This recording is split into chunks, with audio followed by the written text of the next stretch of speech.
Friends, जय हिंद। कैसे हैं आप सभी? उम्मीद है एकदम अच्छे होंगे और अपने लक्ष्य की प्राप्ति के लिए निरंतर प्रयास कर रहे होंगे।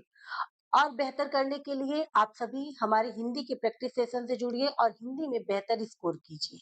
चलिए, सबसे पहले आप सभी जो प्रश्न दिया गया था उसका आंसर बताइए कि इनमें से खड़ी बोली हिंदी के पहले कवि कौन है? अमीर खुसरो है। कौन है? अमीर खुसरो। बहुत ही इंपॉर्टेंट प्रश्न है, याद रखेंगे आप सभी। चलिए, इसका राइट आंसर जो है अमीर खुसरो है। आज प्रैक्टिस सेट नंबर हमारा 21 है। इससे पहले जितनी भी क्लासेस हो चुकी हैं उनकी प्लेलिस्ट बनी हुई है। जिन बच्चों को भी पीडीएफ चाहिए वे सभी टेलीग्राम चैनल को ज्वाइन कर लीजिए, वहां से आप सभी को पीडीएफ मिल जाएगी। पहला प्रश्न है हमारा, हमें यथाशक्ति दान करना चाहिए। रेखांकित शब्द में समास को पहचानिए। तत्पुरुष समास है, द्विगु समास है, अव्ययी भाव समास है या फिर बहुव्रीहि समास है। तो कौन सा समास है आप सभी बताएंगे? और तत्पुरुष समास जो होता है उसका उत्तर पद प्रधान होता है। द्विगु समास के जो पहला पद होता है वो क्या होता है कि संख्यावाची होता है। बहुव्रीहि समास में उसके दोनों जो शब्द होते हैं मिलकर किसी तीसरे अर्थ का इशारा करते हैं, ठीक। और अव्ययी भाव समास क्या होता है कि अव्ययी भाव समास की प्रमुख पहचान है कि उसमें उपसर्ग लगा होता है। क्या लगा होता है? उपसर्ग लगा होता है। तो इसका राइट आंसर जो है सी है। यहाँ पर शक्ति में यथा उपसर्ग लगा हुआ है, ठीक। चलिए, अगला प्रश्न है आपके सामने। भीष्म पितामह ने आजीवन शादी न करने का प्रण लिया था। रेखांकित शब्द का समास होगा। कर्मधारय समास, अव्ययी भाव समास, द्विगु समास या फिर तत्पुरुष समास। तो भीष्म पिता ने आजीवन शादी न करने का प्रण लिया था, यहाँ पर भी अव्ययी भाव समास है। बी वाला ऑप्शन सही है। चलिए, अगला प्रश्न जो कि बहुत ही इंपॉर्टेंट प्रश्न है आप सभी का। पहला विश्व हिंदी सम्मेलन कहाँ संपन्न हुआ था? नागपुर में, नई दिल्ली में, लंदन में, वाराणसी में। यूपीएसआई 2017 में ये प्रश्न आया हुआ है। तो पहला विश्व हिंदी सम्मेलन जो है नागपुर में हुआ था। अगर पूछता है कब हुआ था, 10 से 14 जनवरी 1975। 10 से 14 जनवरी जनवरी 1975 में हुआ था, ठीक। इसका थीम पूछे क्या था? थीम तो वसुधैव कुटुंबकम था। क्या था? वसुधैव कुटुंबकम। कुटुंबकम याद रखेंगे आप सभी कि पहला विश्व हिंदी सम्मेलन कहाँ संपन्न हुआ था? नागपुर में। कब हुआ था? 1975 में, 10 से 14 जनवरी। यहाँ पर 30 देशों के 122 प्रतिनिधियों ने भाग लिया था। याद रखेंगे आप सभी कि 30 देशों के 122 प्रतिनिधियों ने भाग लिया था। लंदन में पूछे कौन सा सम्मेलन हुआ था हिंदी का, तो छठवां वाला लंदन में हुआ था।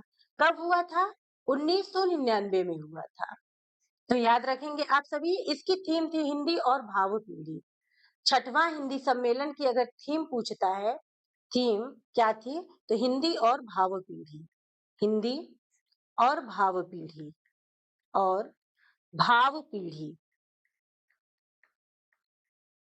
चलिए, तो इसका आंसर ए वाला ऑप्शन सही है। नेक्स्ट प्रश्न है आपका, हिंदी को विकास प्रदान करने वाली भाषा कौन सी है? यूपीएसआई 2017 का प्रश्न है। पाली है, अपभ्रंश है, प्राकृत है या फिर संस्कृत है। तो हिंदी को विकास प्रदान करने वाली भाषा जो है अपभ्रंश भाषा है। अपभ्रंश भाषा याद रखेंगे। जब भाषा का क्रम पूछता है तो सबसे पहले क्या था? संस्कृत। संस्कृत। संस्कृत के बाद क्या है? पाली। पाली। प्राकृत। प्राकृत। अपभ्रंश। अपभ्रंश। उसके बाद क्या है? हिंदी। हिंदी। तो आपको यही तो बताना था कि हिंदी को प्रकाश प्रदान करने वाली भाषा कौन सी है? अपभ्रंश है। चलिए, यूपीएसआई 2017 में ये प्रश्न आया था। अगला प्रश्न है आपका, पढ़ने में ठहरने के लिए जिन चिन्हों का प्रयोग किया जाता है उन्हें कहते हैं।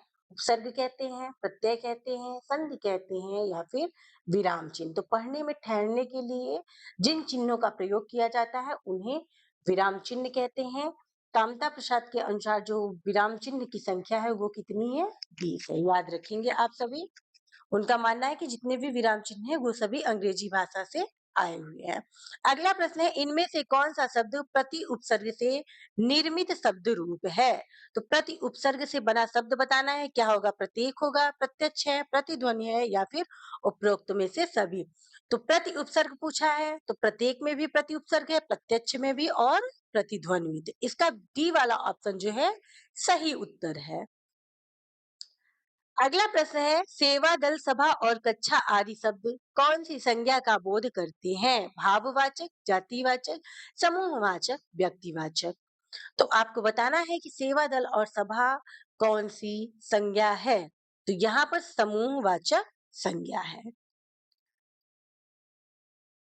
अगला प्रश्न है, निम्नलिखित में से कौन सा शब्द दोनों वचनों में समान रहता है? कुटी, कथा, सरसों या फिर लता। तो इनमें से कौन सा शब्द ऐसा है जो एक वचन और बहुवचन दोनों में समान रहता है? तो वो है सरसों। एक वचन और बहुवचन दोनों में इसी तरीके से रहता है। अगला प्रश्न आपका, सही वर्तनी वाला शब्द कौन सा है? तो आपको बताना है कि लखपति कौन सा सही लिखा हुआ है चारों ऑप्शन में से। तो इसका राइट आंसर जो है ए वाला है, लखपति होता है। ठीक, लखपति नहीं होता, लखपति। अच्छा देव, लखपति में छोटी की मात्रा होती है, ध्यान रखिएगा आप सभी। चलिए अगला प्रश्न भी प्रीवियस ईयर है, यूपीपी 2019 का है। जो वर्ण मात्रा की संख्या से नियमित हो उसे कहते हैं? रस कहते हैं, गुण कहते हैं, छंद कहते हैं या फिर अलंकार। जो वर्ण या मात्रा की संख्या से नियमित होते हैं उन्हें छंद कहते हैं। ऑप्शन सी जो है सही है। चलिए अगला प्रश्न है आपका, विस्मय में स्थायी भाव किस रस में होता है? यूपीएसआई 2021 का प्रश्न। विस्मय का स्थायी भाव बताना है आप सभी को। क्या होगा? तो अद्भुत होगा। याद रखेंगे आप सभी। शांत रस पूछे किसका स्थायी भाव है? शांत रस किसका स्थायी भाव है? या फिर इस रस का स्थायी भाव पूछता है तो शांत का स्थायी भाव जो है निर्वेद होता है। निर्वेद, निर्वेद। ध्यान रखेंगे आप सभी कि निर्वेद होता है।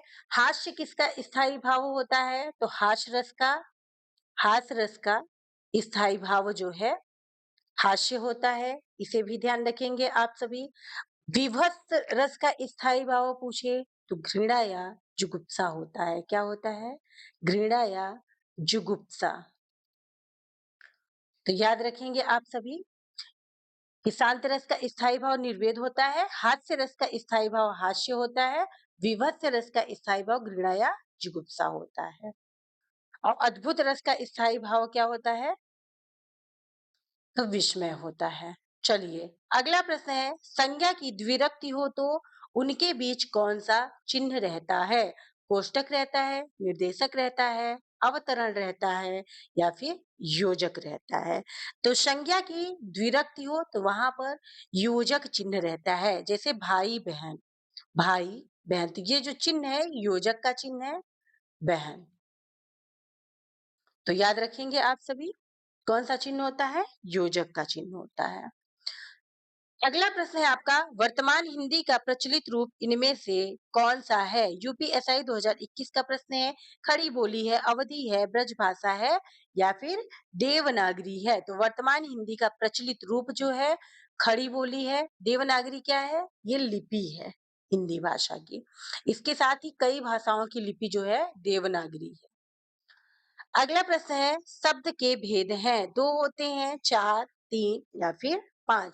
तो शब्द के जो है दो भेद होते हैं, सार्थक, सार्थक और निरर्थक। निरर्थक। तो ध्यान रखेंगे आप सभी कि शब्द के भेद पूछे दो होते हैं, सार्थक और निरर्थक। अगला प्रश्न है, इनमें से कौन सा शब्द भाव शब्द का अर्थ नहीं है? विचार, दर, श्रद्धा या फिर चमक। तो आपको बताना है कि भाव का अर्थ नहीं है। तो चमक जो है भाव का अर्थ नहीं है। श्रद्धा, दर और विचार जो है भाव के अर्थ हैं। अगला प्रश्न है संधि से आपका, सप्तर्षि में कौन सी संधि है? वृद्धि संधि, यण संधि, गुण संधि, अयाति संधि। तो सप्तर्षि में जो है गुण संधि है। सप्तर्षि का संधि विच्छेद अगर आप करेंगे तो सप्त धन ऋषि होता है, ऋषि। चलिए अगला प्रश्न है आपका, यशोदा शब्द में कौन सी संधि प्रयुक्त है? स्वर संधि है, व्यंजन है, विसर्ग है या फिर दीर्घ है? तो यशोदा में जो है व्यंजन संधि है। इसका संधि विच्छेद करेंगे तो यश धन दा होता है। ठीक। चलिए अगले प्रश्न पे, पश्चिमी हिंदी का विकास किस अपभ्रंश से हुआ है? बादशाह, शौरसेनी, मागधी, पैसाची। तो पश्चिमी हिंदी का विकास जो है शौरसेनी अपभ्रंश से हुआ है। राइट ऑप्शन बी है। अगला प्रश्न है, इनमें से कौन सा शब्द खग शब्द का अर्थ नहीं है? द्विज, पक्षी, मृदुल, पखेरु। तो खग का अर्थ नहीं है, तो जो मृदुल है ये खग का अर्थ नहीं है। खग का अर्थ जो है द्विज भी होता है, पक्षी भी होता है और पखेरु भी होता है।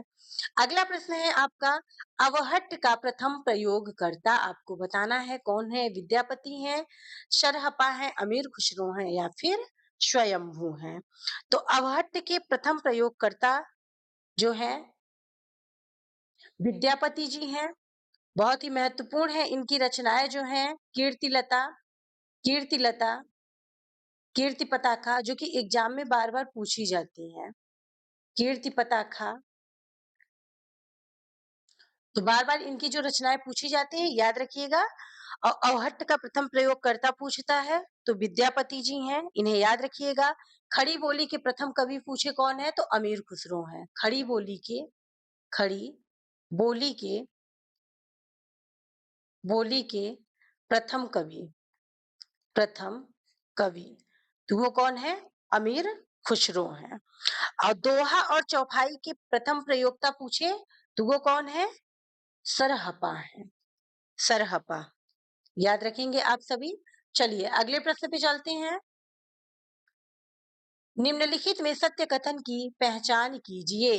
व्यंजन वर्गों के तीसरे, चौथे और पांचवे व्यंजन सघोष हैं। बी है व्यंजन वर्गों के पहले दूसरे व्यंजन अघोष हैं। सी है समस्त स्वर घोष ध्वनियां हैं। डी है सभी विसर्ग सघोष हैं। तो अब आपको बताना है कि कौन सा कथन सही है। तो सबसे पहले आप जानिए कि सघोष में कौन कौन से वर्ण होते हैं। तो सघोष में वर्ग का तीसरा, चौथा, पांचवा। वर्ग क्या होता है? जो संयुक्त व्यंजन है आपका क वर्ग का, च वर्ग, प वर्ग, ट वर्ग जो है वो सभी पांचों वर्ग के तीसरा, चौथा और पांचवा जो वर्ण होता है। और इसके साथ ही अंतस्थ व्यंजन कौन होते हैं? य, र, ल और व। चार ये आपके अंतस्थ व्यंजन। और वर्ग के तीसरा, चौथा, पांचवा वर्ण जो होता है, इसके साथ ही जो ह होता है और सभी स्वर, सभी स्वर, ये क्या होते हैं? सघोष होते हैं। अघोष क्या होता है? अघोष, तो अघोष जो है वर्ग का पहला, दूसरा जो वर्ण होता है, इसके साथ ही जो स तीनों हैं, श, स, श और स, ये किसके हैं? ऊष्म व्यंजन के। और ये क्या होते हैं? अघोष होते हैं। तो आपको बताना है कि कौन सा कथन सही है। तो व्यंजन वर्गों का तीसरा, चौथा और पांचवा व्यंजन सघोष है, ये ऑप्शन सही है। व्यंजन वर्गों के पहले और दूसरे व्यंजन अघोष है, ये भी ऑप्शन सही है। समस्त स्वर ध्वनियां घोष है। यहाँ पर देखिए सभी स्वर जो है घोष या सघोष एक ही होता है, ध्यान रखेंगे। सभी विसर्ग सघोष होते हैं? जी बिल्कुल नहीं। यही आंसर आपका सही है। विसर्ग क्या होता है? अह। जी ये अह है, ये क्या है? विसर्ग है। और अंक और अह दोनों को मिलाकर क्या कहते हैं? अंक और अह। क्या कहते हैं? अयोगवाह कहते हैं ये। चलिए अगला प्रश्न है आपका, नैसर्गिक शब्द का पर्यायवाची शब्द कौन सा है? चतुर्दिक है, प्राकृतिक है, चमत्कृत है या फिर सकृत है? नैसर्गिक का अर्थ क्या होता है? प्राकृतिक। तो आपको इसका पर्यायवाची बताना है। तो सिंपल सी बात है कि इसका जो पर्यायवाची है प्राकृतिक होगा। चलिए अगला प्रश्न है विलोम से, किस विकल्प में सही विलोम युग्म है? एक विकल्प में सही विलोम युग्म है और बाकी में नहीं है। तो आपको बताना है कि नूतन का पुरातन होगा, निषिद्ध का तुच्छ होगा, कस का खुरदुरा होगा, जोड़ का मेल होगा। जो ऑप्शन सही है वही आपको बताना है। तो जोड़ का विलोम अगर पूछता है क्या होता है? जोड़ का विलोम मेल नहीं होता है, तोड़ होता है। याद रखिएगा, जोड़ का विलोम पूछे तो तोड़ होता है। कर्कश का विलोम क्या होता है? तो मधुर होता है। कर्कश का विलोम मधुर होता है। निषिद्ध का विलोम क्या होता है? तो विहित होता है। विहित। तो आपसे पूछा है कि कौन सा ऑप्शन सही है, तो इसका ए वाला ऑप्शन सही है। नूतन का वो जो विलोम है पुरातन होता है। चलिए, अगला प्रश्न है आपका, ओष्म व्यंजन का सही क्रम है। तो आपको बताने हैं कि सही क्रम में कौन सा लिखा है, श स ह। तो इन चारों में से बताइए कि सही क्रम क्या है। जो ऊष्म व्यंजन है इसका सही क्रम जो होता है स, ये पहले षटकोण वाला स, फिर श और ह होता है। तो याद रखेंगे, आप इनमें से मिलाइए कि कौन सा ऑप्शन सही है। तो इसका राइट ऑप्शन डी सही है। चलिए, अगला प्रश्न है, भारत में भाषा के आधार पर सर्वप्रथम किस राज्य का गठन हुआ? यूपीएसआई 2021 का प्रश्न है ये। तो भारत में मतलब भाषा के आधार पर सर्वप्रथम जो है आंध्र प्रदेश राज्य का गठन हुआ था। एग्जाम में पूछता है कब हुआ था, तो 1 अक्टूबर 1953 में। 1953 में। तो याद रखेंगे कि अगर भाषाई आधार पर आंध्र प्रदेश का गठन कब हुआ था, तो 1 अक्टूबर 1953 को।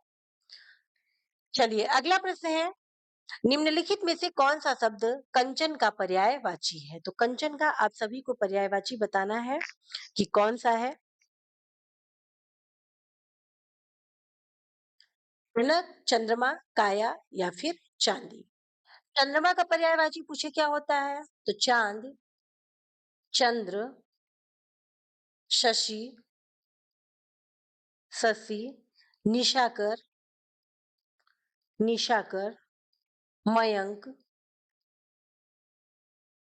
ये एग्जाम में पूछा जाता है। चंद्रमा के पर्यायवाची है, याद रखिएगा। काया के पर्यायवाची पूछे तो क्या होता है, देह, शरीर और अंश।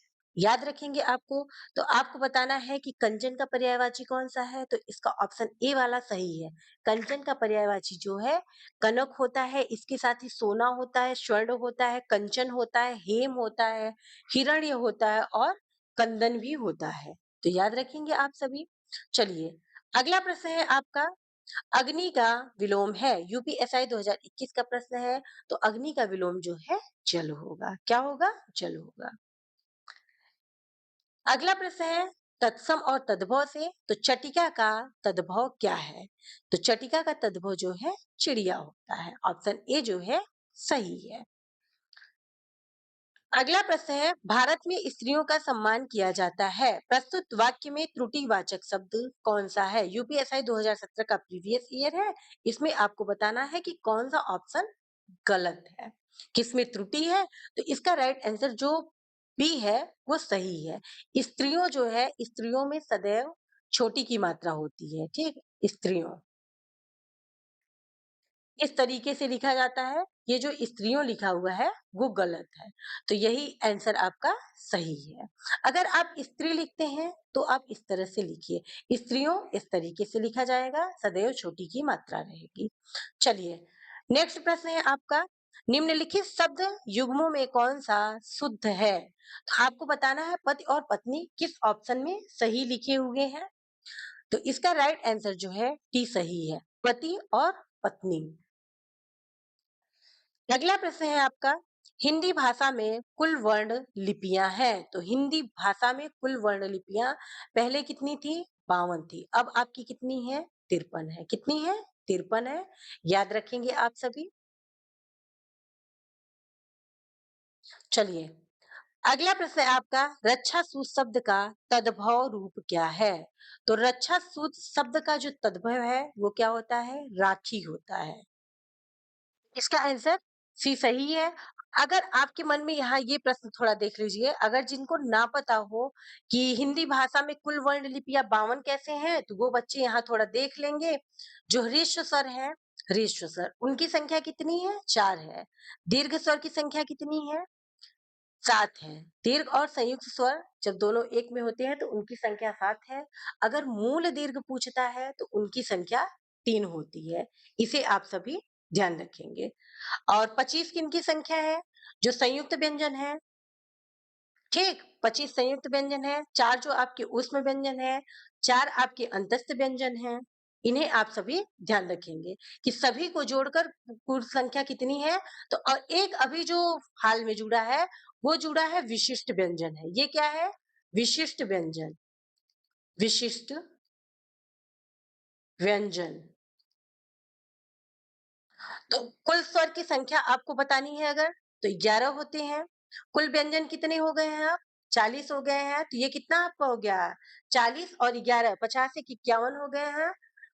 और 2 कौन से होते हैं आपको बताने हैं, तो जो आपका अंक और अह होता है, अयोगवाह अंक और अह।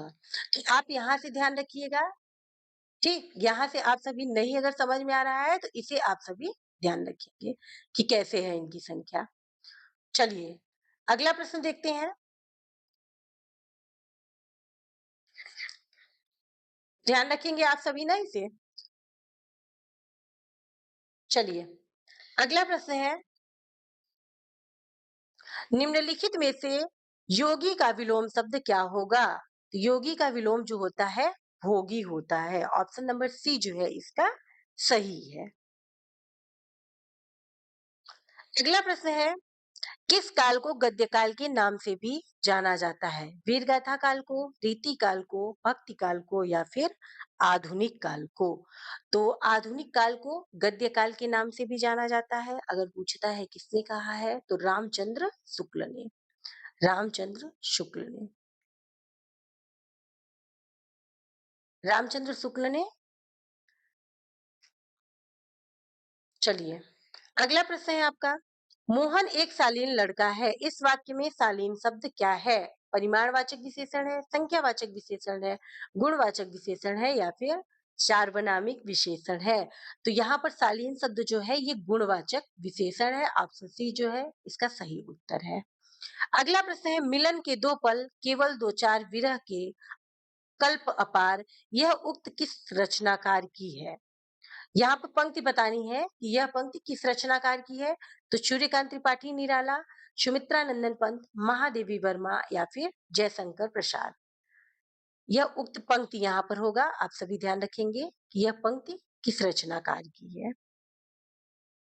तो ये जो है सुमित्रा नंदन पंत की है। इसका सी बी वाला ऑप्शन जो है सही है। सुमित्रा नंदन पंत की जो रचनाएं हैं याद रखिएगा आप सभी, जैसे पल्लव है, पल्लव, युगवाणी, युगवाणी, चिदम्बरा, चिदम्बरा, बार बार एग्जाम में पूछी जाती हैं, तो आप सभी इन्हें याद रखेंगे। और ये एक है युगांत, युगांत, ये भी एग्जाम में पूछी जाती है, तो आप सभी ध्यान रखेंगे। सूर्यकांत त्रिपाठी निराला की रचनाएं पूछे तो अनामिका, परिमल, गीतिका, अनामिका, परिमल, ये बार बार एग्जाम में पूछी जाने वाली रचना है। और महादेवी वर्मा की कौन सी रचना है? यामा, निहार, नीरजा, गिल्लू, ये सभी महादेवी वर्मा की रचनाएं हैं। तो आप सभी ध्यान रखिएगा। जयशंकर प्रसाद की दो रचना आप सभी कमेंट बॉक्स में बताइएगा। चलिए अगला प्रश्न है आपका, महात्मा गांधी अंतरराष्ट्रीय हिंदी विश्वविद्यालय की पत्रिका का नाम क्या है? गगनांचल, बहुवचन, भाषा या फिर गर्भनाल? तो महात्मा गांधी अंतरराष्ट्रीय हिंदी विश्वविद्यालय की पत्रिका का नाम जो है बहुवचन है। क्या है? बहुवचन। और ये कहाँ है? तो ये महाराष्ट्र के वर्धा में है, महात्मा गांधी अंतरराष्ट्रीय हिंदी विश्वविद्यालय। चलिए अगला प्रश्न है, तितली के रचनाकार कौन है? यूपीएसआई 2021 का प्रश्न है। जयशंकर प्रसाद, निराला, जगदीश चंद्र माथुर या फिर महादेवी वर्मा? तो तितली के रचनाकार कौन है? जयशंकर प्रसाद जी हैं। चलिए अगला प्रश्न है, जिस वाक्य में इसलिए और क्योंकि, लेकिन, परंतु आदि समुच्चय बोधक शब्द जोड़ते हैं वो क्या होते हैं? विधानवाचक वाक्य, सरल वाक्य, संयुक्त वाक्य या फिर मिश्र वाक्य। तो जहाँ पर जो, कि, क्योंकि, जब, तब, जहाँ, वहाँ, जैसे ये शब्द आते हैं, वहाँ पर मिश्र वाक्य होता है। कौन-सा वाक्य होता है? मिश्र वाक्य। इसका ऑप्शन यहाँ पर क्या आया है? और आया है, ठीक? सॉरी, यहाँ पर और है ना, तो यहाँ पर मिश्र वाक्य नहीं होगा। यहाँ पर जो है संयुक्त वाक्य होगा, संयुक्त वाक्य। और शब्द जहाँ आए, तो ये क्या होते हैं? संयुक्त वाक्य होते हैं। और, क्योंकि, लेकिन, परंतु ये शब्द संयुक्त वाक्य होते हैं, और जहाँ पर जो, कि, क्योंकि, क्योंकि, जब, तब, जहाँ, वहाँ ये शब्द आए, वहाँ पर क्या होते हैं? मिश्र वाक्य। इसका ऑप्शन नंबर सी जो है सही है। चलिए अगला प्रश्न है, और आज के लिए ये लास्ट प्रश्न है। छात्र पढ़ते होंगे, इस वाक्य में क्रिया किस काल का बोध कर रही है? छात्र पढ़ते अपूर्ण भूत, अपूर्ण वर्तमान, संदिग्ध होगा यहाँ पर, संदिग्ध वर्तमान या फिर संदिग्ध भूत। तो छात्र पढ़ते होंगे, यहाँ पर संदिग्ध वर्तमान है, संदिग्ध वर्तमान है, क्योंकि क्लियर नहीं है कि वो पढ़ते ही होंगे, तो यहाँ पर संदिग्ध है। 40 में से कितने प्रश्न आप सभी ने सही किए हैं बताइएगा। आज आपके लिए ये प्रश्न है जिसका आंसर देना है कि समाज के कितने भेद हैं, ये भी बताइएगा कितने भेद है, इसके साथ ही कौन-कौन से हैं समाज के भेद, ये भी आप सभी बताएंगे। और कमेंट बॉक्स में जरूर आंसर कीजिएगा। क्लास को शेयर कर दीजिएगा। आज का सेशन यहीं समाप्त होता है। कल फिर मिलते हैं नए प्रश्नों के साथ।